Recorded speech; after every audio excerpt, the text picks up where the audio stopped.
मेरे प्यारे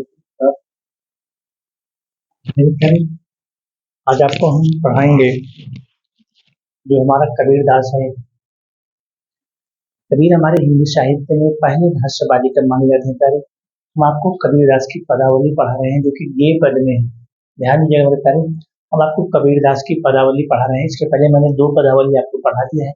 आज हम 2 पदावली आपको पढ़ाएंगे और यह सारी पदावलियां कबीरदास की गे पदे में है। गे पद में है प्यारे।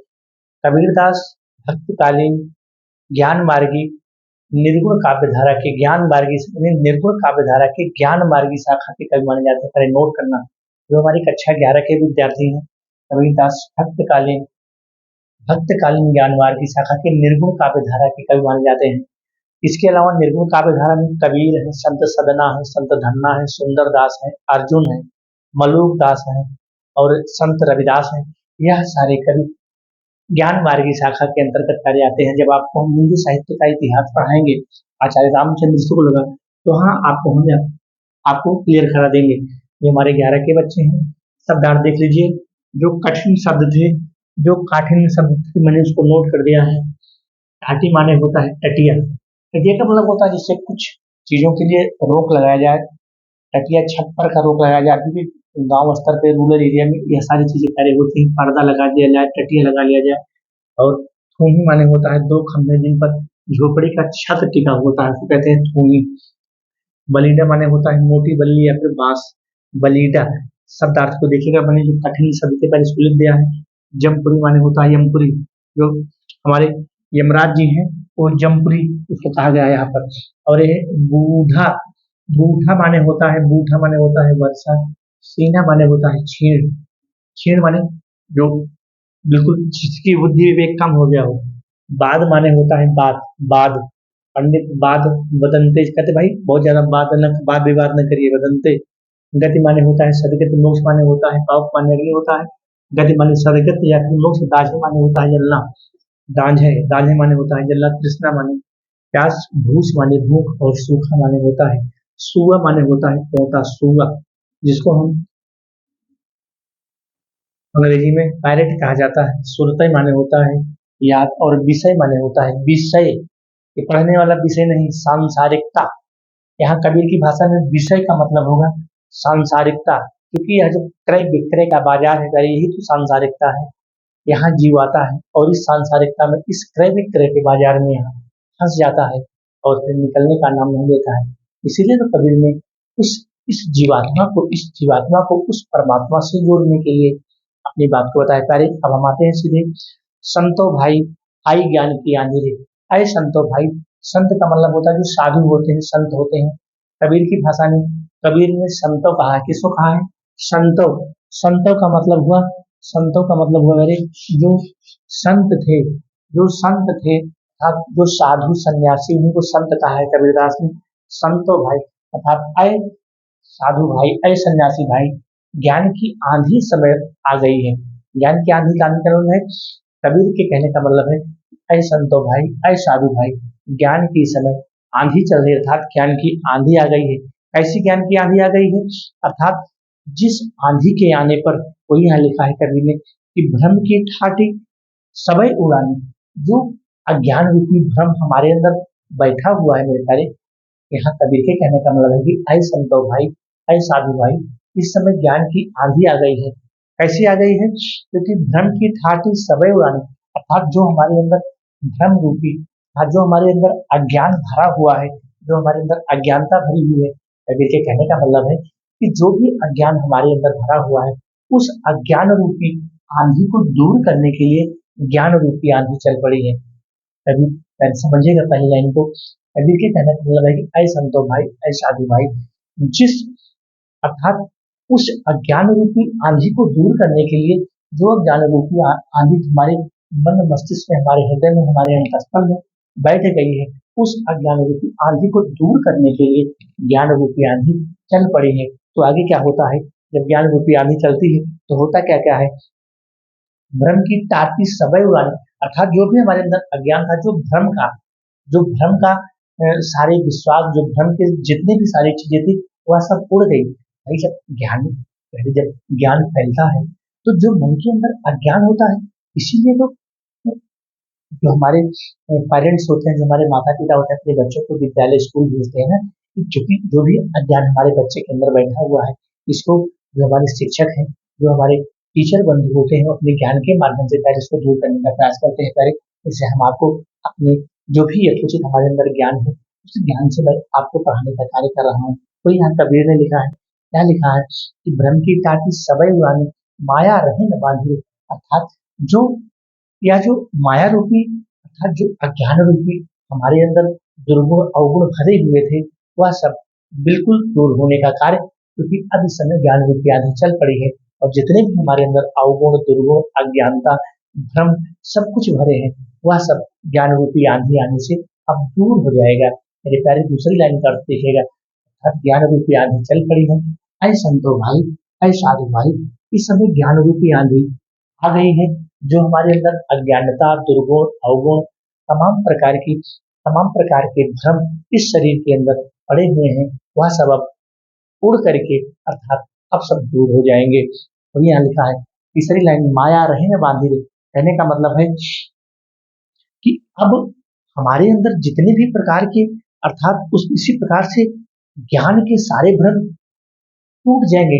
जितने भी अज्ञान के सारे भ्रम हैं टूट जाएंगे, और जो भी हम वास्तविकता और अवास्तविकता को पहचानने में सक्षम हो जाएंगे। तो प्यारे वही यहाँ कभी लिखा है, जो चीजें वास्तविक है भाई, जो हमको दिख रहा है वो वास्तविक है, जो हमको नहीं दिख रहा है वह अवास्तविक है। अर्थात आत्मा हमारे शरीर के अंदर है, आत्मा को हम नहीं देख सकते तो अवास्तविक है। अर्थात हम वास्तविक और अवास्तविक चीजों को पहचानने में अब सक्षम हो जाएंगे। कैसे? क्योंकि ज्ञान रूपी आंधी अब चल पड़ी है, ज्ञान रूपी आंधी आ गई है। अगली लाइन है प्यारे अगली लाइन है कि माया रहे न बांधे। अर्थात ये जो माया रूपी रस्सी है, माया रहे न बांधे, ये जो माया रूपी रस्सी है यह पूरी तरह से टूट गई है। अर्थात जो माया रूपी रस्सी है यह टूट गई है। अर्थात जितने भी हमारे सारे बंधन थे, जितने भी हमारे दुर्गुण अवगुण तमाम प्रकार की तृष्णा तमाम प्रकार के भ्रम इस शरीर के अंदर पड़े हुए थे, वह सब क्या है, टूट गए हैं, सब दूर हो गए हैं। अगली लाइन है, दुचिते की दुई धुनी गिरानी। दुस्ते का मतलब होता है मेरे प्यारे, अर्थात दुचिते के मतलब दो खंभों, दो या जिस प्रकार से यह छप्पर दो अरे दो धुनी पर खड़ा होता है ना, इसे एक इधर फिर बीच में एक ऐसे खड़ा खड़ा उसमें डाल दिया जाता है, उसी पर जो छप्पर टिका हुआ है। अर्थात जब वह दोनों धुनी टूटेगी तो जो छप्पर होगा पूरी तरह से बैठ जाएगा। तो यहाँ पर कवि ने लिखा है, क्या लिखा है, दुचते की दो धुनी गिरानी। अर्थात जब वह दोनों धुनी दो खंभों जिन पर झोपड़ी की छत टिकी होती है, यहाँ हमने लिख दिया दो खंभे जिन पर झोपड़ी की छत टिकी होती है, जब वह दोनों जैसे अवधि भाषा में इसको थाम बोलते हैं, थाम थूनी या थाम बोलते हैं।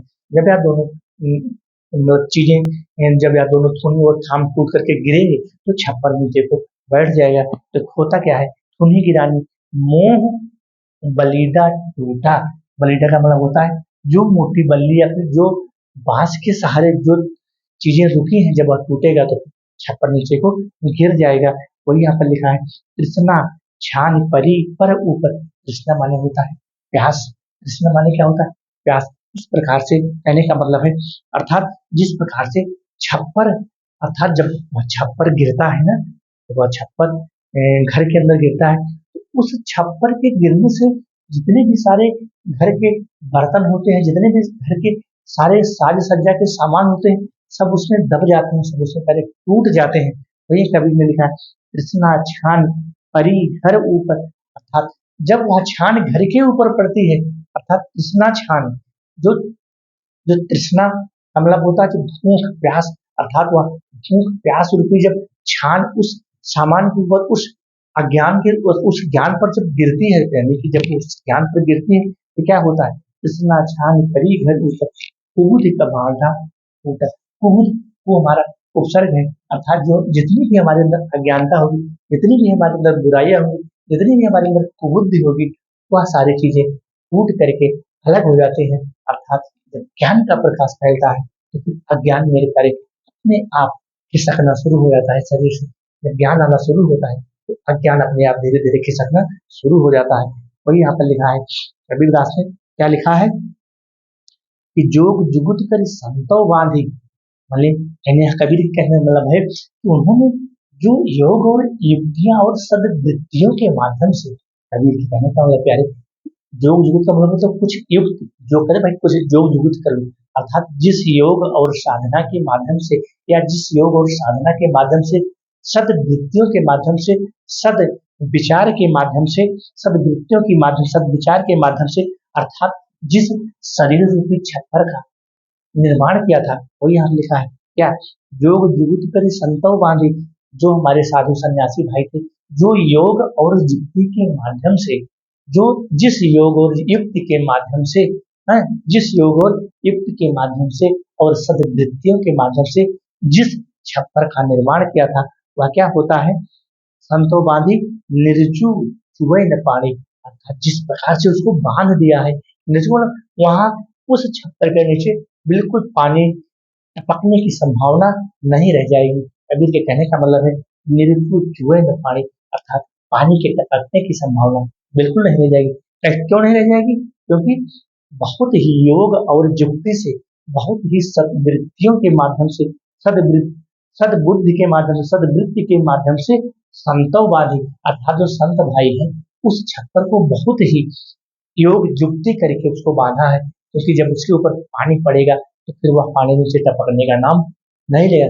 कहने का मतलब है जब इस आत्मा रूपी शरीर में ज्ञान अपने आप प्यारे जब आ जाएगा, जितना भी अज्ञान है वह अपने आप धीरे धीरे बाहर होता चला जाएगा। मेरे प्यारे समझने की कोशिश करना कि कबीर है, कबीर हिंदी साहित्य में रहस्यवादी को मान जाते हैं। कबीर को समझना आसान नहीं मेरे प्यारे, कबीर को समझना, जितना इनका नाम छोटा है उतना काम इनका बहुत बड़ा है। कबीर को समझना आसान नहीं है। कबीर हिंदी साहित्य में रहस्यवादी को मान जाते हैं। इनका रहस्य आत्मा परमात्मा के रहस्य को बताता है। कबीर को समझना आसान नहीं है, कबीर अपने आप में बहुत कठिन है प्यारे। अगली लाइन है, कूड़ कपट काया का निक्षा, काया माने शरीर होता है, अर्थात जितने भी, अर्थात जब वह जो छप्पर का निर्माण किया गया है, जिस छप्पर का निर्माण किया गया है, कूड़ कपट काया का निक्षा, अर्थात इस शरीर की, इस शरीर रूपी काया में, इस शरीर रूपी जितने भी कूड़ा करकट सब भरे पड़े हुए हैं, इस शरीर में जितने भी अज्ञान, दुर्गुण, अवगुण, बुराइयां, तमाम सारे अवगुण इस शरीर में जो भरे पड़े हुए हैं, कूड़ कपट काया का निक्षा, काया माने शरीर, अर्थात जब ज्ञान का प्रकाश फैलेगा तो इस शरीर में जितनी भी बुराइयां हैं, अवगुण है, दुर्गुण है, जितने भी यहाँ इस शरीर के अंदर फैले हुए हैं, उस ज्ञान के आने के कारण सारी बुराइयां, सारे अवगुण, सारे दुर्गुण अपने आप दूर हो जाएंगे। वही यहाँ लिखा है कबीर ने कि कूड़ कपट, अर्थात कूड़ा, कपट का मतलब छल कपट, कूड़ा कचरा जिसको बोलते हैं, इसे घर के कूड़े करकट को हम साफ करके बाहर फेंकते हैं। कपट का मतलब छल कपट, समझना शब्द को।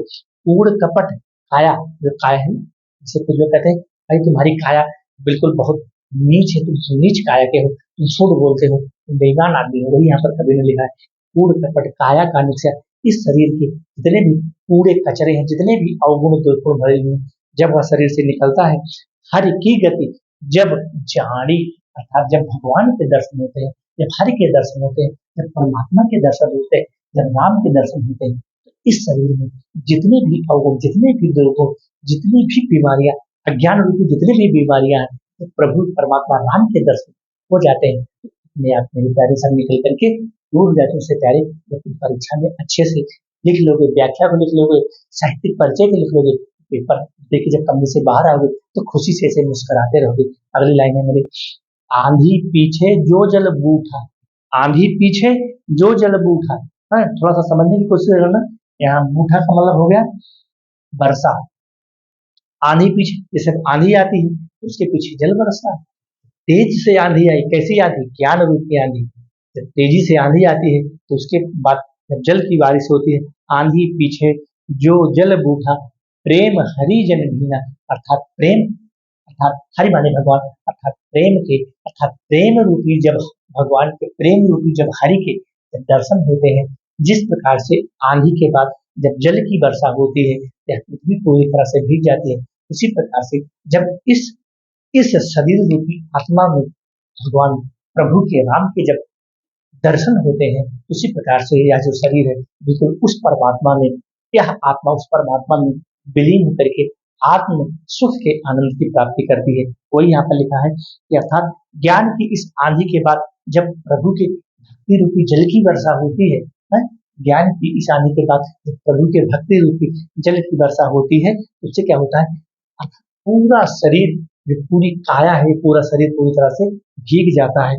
और होता क्या है, कहाँ कबीर भान के प्रगटे, भान माने होता है सूर्य, भान माने क्या होता है, सूर्य।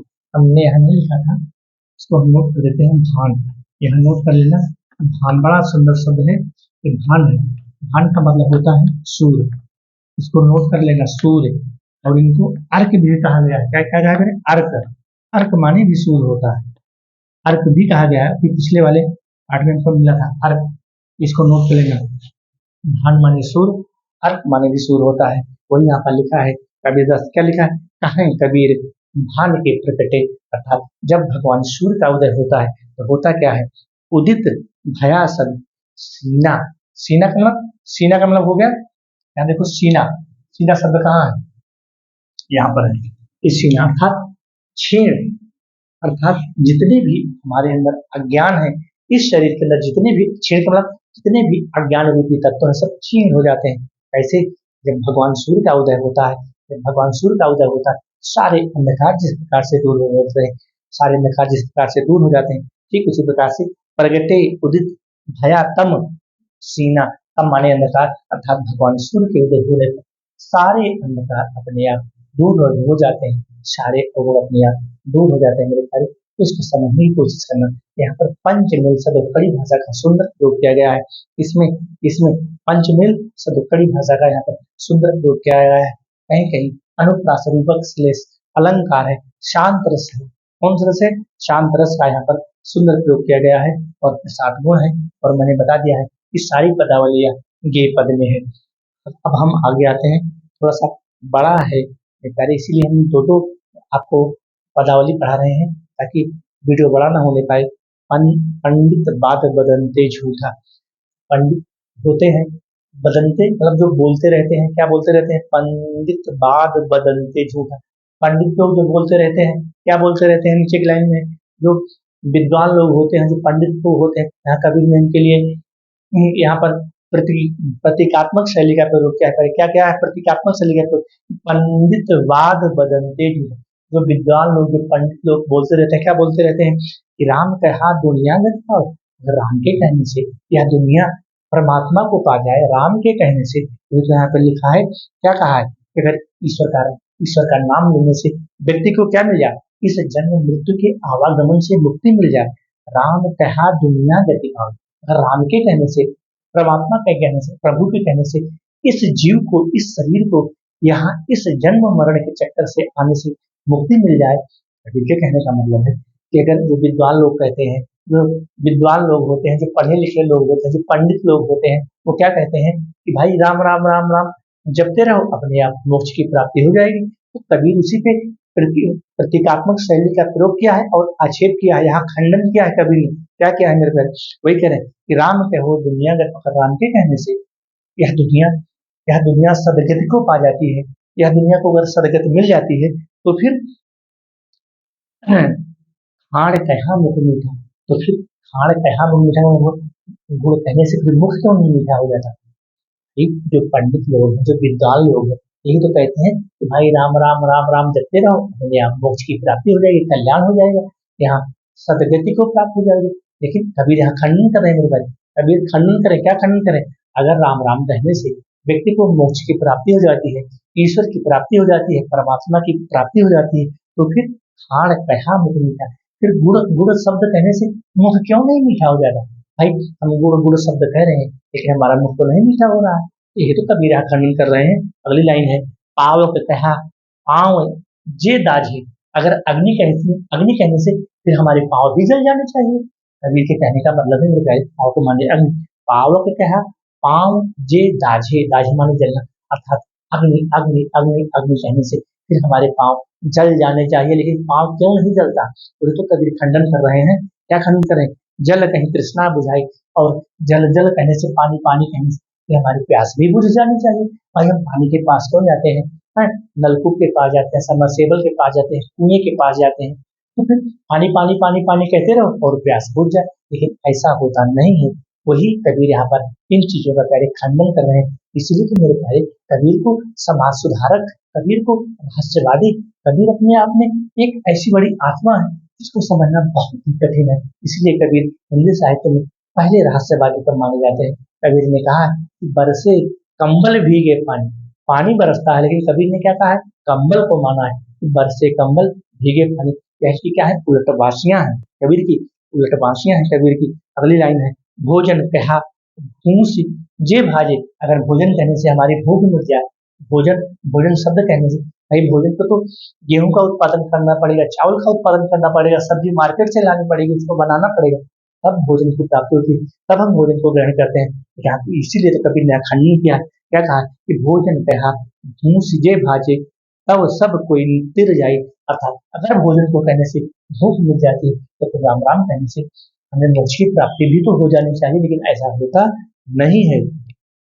नर के साथ सुआ हरि बोले, नर माने होता है मनुष्य, नर के सुआ माने होता है तोता, तो नर के साथ जिस प्रकार से हम तोते को रटाते हैं कि राम राम राम राम जपते रहो, और वह राम नाम का उच्चारण उस बंद पिंजड़े में अरे करता रहता है, वही यहाँ लिखा है कबीर ने कि नर के साथ सुआ हरि बोले, अर्थात मनुष्य के साथ वह पिंजड़े में बंद तोता राम नाम का उच्चारण तो करता रहता है, लेकिन हरि प्रताप न जाने। हरि प्रताप, हरि प्रताप भगवान के प्रताप को, भगवान की का जो प्रभाव है वो वह जानता नहीं है। कौन? जो सुआ उस पिंजड़े में बंद है, मनुष्य के साथ तो राम नाम का नाम उच्चारण करता रहता है, लेकिन हरि के प्रताप को, जो हरि की, जो भगवान की, जो उनका, जो भगवान का जो प्रताप है, जो भगवान की शक्ति है, उसको वह जानता नहीं है। सिर्फ राम नाम का उच्चारण वह तोता मेरे प्यारे करता रहता है। वही यहाँ पर कबीर ने कहा है, क्या कहा है, राम नाम, वही लिखा है यहाँ पर, क्या कहा है कि सो सब हरि प्रताप न जाने, अर्थात भगवान के प्रताप को, भगवान की छाया को, भगवान की शक्ति को वह तोता जानता नहीं है, सिर्फ क्या करता है, राम नाम का उच्चारण करता रहता है। अगली लाइन है, सो कब हूँ उड़ जाए जंगल में, अगर कभी उसको मौका मिल गया, किसको, उस सुआ को, उस तोते को जब उड़ने का कभी मौका मिल जाता है, अरे यहाँ लिखा देखो ये तोता, इसको शॉर्ट सीन ले लीजिएगा, क्योंकि मैंने जो कठिन शब्द थे मैंने उसको इसीलिए लिख दिया है कि आप इसकी व्याख्या करते समय इनकी जरूरत पड़ती है प्यारे, इसीलिए हम आपके साथ मेहनत करते हैं, शब्दार्थ को लिख करके प्यारे हम व्याख्या पढ़ाते हैं, हम ऐसे व्याख्या को नहीं पढ़ाते हैं पहले। वही है, सो कब हूँ उड़ जाए जंगल में, अगर कभी उसको मौका मिलता है, उस सुआ को, उस तोते को, जब वो जंगल में उड़ करके जाता है, तो बहुर न सुरत आओ, बहुर मानो दोबारा, बहुर न आओ हट, कबीर ने लिखा नहीं साखी में, इस इस क्रय विक्रय रूपी बाजार में दोबारा आना ना पड़े, बहुरी न आओ हट, अर्थात इस क्रय विक्रय रूपी बाजार में, इस सांसारिकता रूपी बाजार में इस जीव को दोबारा ना आना पड़े। वही शब्द को यहाँ कबीर ने प्रयोग किया है, क्या किया है, बहुरी न सुरत आड़े, अर्थात फिर जब तोता जंगल में उड़ जाता है तो फिर उस मनुष्य की सूरत को उसकी याद नहीं आती है, जो मनुष्य उस राम नाम को रटाता रहता है, और जब वह जंगल में उड़ जाता है तोता, तो उस मनुष्य बहुरी में सूरत आड़े, अर्थात उस मनुष्य की सूरत को, उस मनुष्य के रूप को फिर उस तोते की याद नहीं आती है। अगली लाइन करें, साची प्रीत विषय मायासु, साची माने सच्चा, विषय माने होता है विषय, विषय पढ़ने वाला विषय नहीं, जो Hindi Sanskrit math physics chemistry, विषय का मतलब होता है यहाँ सांसारिकता, ये है विषय का मतलब होता है, अरे सांसारिकता, सांसारिकता यही है जो क्रय विक्रय, जो इस मृत्यु लोक में जो जीव बार बार आता है, बार बार यहाँ से फिर जन्म होता है, मृत्यु होती है, यही सांसारिकता है। सांसारिकता का मतलब यही कि हमारा घर है, हमारी गाड़ी, हमारी पत्नी, हमारे बच्चे हैं, या हमारा धन है, हमारी दौलत, यही सांसारिकता है मेरे प्यारे। वही तो कबीर ने लिखा, क्या लिखा है, साची प्रीत विषय माया, अर्थात अगर इस सांसारिकता से, क्या इस सांसारिकता से अगर सच्ची प्रीत हो जाए, सच्चा प्रेम हो जाए, इसको, वही यहाँ पर लिखा है कबीर ने कि अगर मोक्ष नहीं मिलता, कबीर के कहने का मतलब है कि जिस प्रकार से राम नाम का उच्चारण करता रहता है, लेकिन यहाँ क्या लिखा है, साची प्रीत विषय मायासु हरि भक्तन सुहासी, अर्थात हरि भक्त, अर्थात तो ऐसे भक्त पर उनको हंसी आती है, भक्तन हरि माने भगवान, हरि भक्तन सुहासी, अर्थात ऐसे भक्तों पर उनको हंसी आती है। कैसे भक्तों पर, साची प्रीत विषय माया से। अच्छा, जो इस सांसारिकता से प्यारे, जो इन सांसारिकता से सच्चा प्रेम कर ले, भाई ये जो सांसारिकता है, जो क्रय विक्रय का बाजार है, अगर हम इससे प्रेम कर लेंगे तो ऐसे भक्त को देख करके उनको हंसी आती है कि ये तो जन्म मरण का चक्कर है ना, इससे प्रेम करना ठीक नहीं है। वही यहाँ लिखा कवि ने कि साची प्रीत विषय माया सु, अर्थात इस सांसारिकता रूपी माया से प्रेम करना ठीक नहीं है। क्योंकि ऐसे सांसारिकता रूपी माया को देख करके कबीर को हंसी आती है। अगली लाइन, अंतिम लाइन है, कहाँ है कबीर प्रेम नहीं उपजो। अर्थात कबीर के कहने का मतलब है, क्या कहते हैं मेरे प्यारे, कबीर के कहने का मतलब है कि साधारण मनुष्य, अर्थात यहाँ पर कहाँ कबीर प्रेम नहीं उपजो, अर्थात इस प्रकार से प्रेम की उत्पत्ति नहीं होती। क्यों? कहाँ कबीर प्रेम नहीं उपजो, बांधो जमपुर जासी। जिस प्रकार से मनुष्य मरने के बाद उसके शरीर को पूरी तरह से बांधा जाता है, चाहे वह राष्ट्रपति हो, चाहे वह एक गरीब आदमी हो, जब वो यमपुरी को जाता था, जब वो यमलोक जाता है तो उसके शरीर को जगह जगह पर प्यारे बांध दिया जाता है। वही यहाँ पर लिखा है कभी कि कहाँ कबीर प्रेम नहीं होते, फिर प्रेम नहीं उत्पन्न होता। उसको बांधते समय, उस शरीर रूपी लाश को बांधते समय फिर प्रेम नहीं उत्पन्न होता है मेरे प्यारे। अर्थात इस शरीर से प्यारे, वे शरीर खड़ी है, जब इस शरीर से यह हवा, यह जीव, यह सांस निकल जाएगी तो फिर इस शरीर को बांधते समय व्यक्ति के अंदर प्रेम नहीं उत्पन्न होता है। ध्यान करना प्यारे, मैं जिस प्रकार से पढ़ा रहा हूँ, कहाँ है कबीर प्रेम नहीं उपजो, अर्थात प्रेम उत्पन्न ही नहीं होता है। क्यों? बांध्यो जमपुर जासी, अर्थात जब उस शरीर को शमशान घाट पे ले जाया जाता है, यानी कि जब वह इस शरीर से जब जीव निकल गया होता है तो इस शरीर को शमशान घाट पर ले जाया जाता है, तो उसको बांधते वक्त प्रेम उत्पन्न नहीं होता है। यही यहाँ कबीर के कहने का मतलब है मेरे प्यारे, यहाँ पर पंचमनी सदुक्कड़ी भाषा का सुंदर प्रयोग किया गया है। सारी पदावलियां गे पद में है, सारी पदावली गे पद में है, और यहाँ पर रूपक अनुप्रास श्लेष का अलंकार का कहीं कहीं प्रयोग हुआ है। इस प्रकार से हमारी प्यारे यह पदावली हमारी, तो हमारी 4 पदावली पूरी हो गई, बाकी 2 और बचा है। इसको हम अगले वीडियो में करेंगे, नहीं तो प्यारे वीडियो बड़ा हो जाता है। अगर हमारा वीडियो अच्छा लगे तो लाइक और सब्सक्राइब करें जरूर करें।